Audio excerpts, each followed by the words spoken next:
10ನೇ ತರಗತಿ ಸಮಾಜ ವಿಜ್ಞಾನ ವಿಷಯದ ಪಾಸಿಂಗ್ ಪ್ಯಾಕೇಜ್ ಪ್ರಶ್ನೋತ್ತರಗಳು. ಪ್ರಶ್ನೆಗಳಿಗೆ ಅತ್ಯಂತ ಸೂಕ್ತವಾದ ಪಾಯಿಂಟ್ ರೂಪದಲ್ಲಿ ಆನ್ಸರ್ಗಳನ್ನು ನೀಡಲಾಗಿದೆ. ಪೂರ್ವ ಘಟ್ಟ ಮತ್ತು ಪಶ್ಚಿಮ ಘಟ್ಟಗಳ ನಡುವಿನ ವ್ಯತ್ಯಾಸ ತಿಳಿಸಿ. ಪೂರ್ವ ಘಟ್ಟ ಇದು ಎತ್ತರವಾಗಿಲ್ಲ, ಕಣಿವೆಗಳಿಂದ ಪ್ರತ್ಯೇಕಿಸಲ್ಪಟ್ಟಿದೆ, ಇದು ಪೂರ್ವದಲ್ಲಿದೆ. ಪಶ್ಚಿಮ ಘಟ್ಟಗಳು ಇವು ಎತ್ತರವಾಗಿವೆ ಮತ್ತು ಇವು ನಿರಂತರವಾಗಿವೆ, ಇದು ಪಶ್ಚಿಮದಲ್ಲಿದೆ. ಭಾರತದಲ್ಲಿ ದೊರಕುವ ಖನಿಜ ಸಂಪನ್ಮೂಲಗಳು.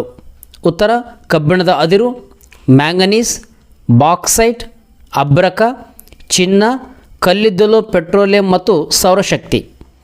ಮಣ್ಣಿನ ಸಂರಕ್ಷಣಾ ಕ್ರಮಗಳು ಯಾವುವು? ಉತ್ತರ ಅಡ್ಡಬದುಗಳ ನಿರ್ಮಾಣ, ಚೆಕ್ ಡ್ಯಾಮ್ಗಳ ನಿರ್ಮಾಣ, ಅರಣ್ಯ ನಾಶ ತಡೆಯುವುದು, ನೀರಿನ ಯೋಜಿತ ಬಳಕೆ, ಇಳಿಜಾರಿಗೆ ಅಡ್ಡಲಾಗಿ ಉಳುಮೆ ಮಾಡುವುದು, ಹಂತ ಹಂತವಾಗಿ ವ್ಯವಸಾಯ ಕ್ಷೇತ್ರಗಳ ನಿರ್ಮಾಣ. ವಾಯುಗುಣದ ಮೇಲೆ ಪ್ರಭಾವ ಬೀರುವ ಅಂಶಗಳು ಯಾವುವು? ಉತ್ತರ ಸಮುದ್ರ ಮಟ್ಟದಿಂದಿರುವ ಎತ್ತರ, ಅಕ್ಷಾಂಶಗಳು, ಮಾರುತಗಳ ದಿಕ್ಕು, ಮೇಲ್ಮೈ ಲಕ್ಷಣ ಇವು ಅಂಶಗಳಾಗಿವೆ. ಅಭ್ರಕದ ಮಹತ್ವ ತಿಳಿಸಿ.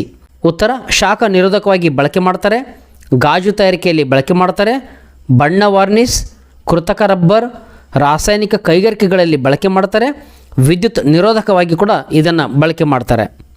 ಕೊನೆಯದಾಗಿ ಮಣ್ಣಿನ ಸವೆತದಿಂದುಂಟಾಗುವ ಪರಿಣಾಮಗಳು ಯಾವುವು? ಉತ್ತರ ನದಿಯಲ್ಲಿ ಹೂಳು ತುಂಬಿಕೊಳ್ಳುವುದು, ನೀರಿನ ಸಂಗ್ರಹ ಸಾಮರ್ಥ್ಯ ಕಡಿಮೆ ಆಗ್ತದೆ, ನದಿ ಪಾತ್ರ ಬದಲಾವಣೆ ಆಗ್ತದೆ, ಅಂತರ್ಜಲ ಮಟ್ಟ ಕುಸಿತಗೊಳ್ತದೆ, ಸ್ವಾಭಾವಿಕ ಚಿಲುಮೆಗಳು ಬತ್ತಿ ಹೋಗ್ತವೆ.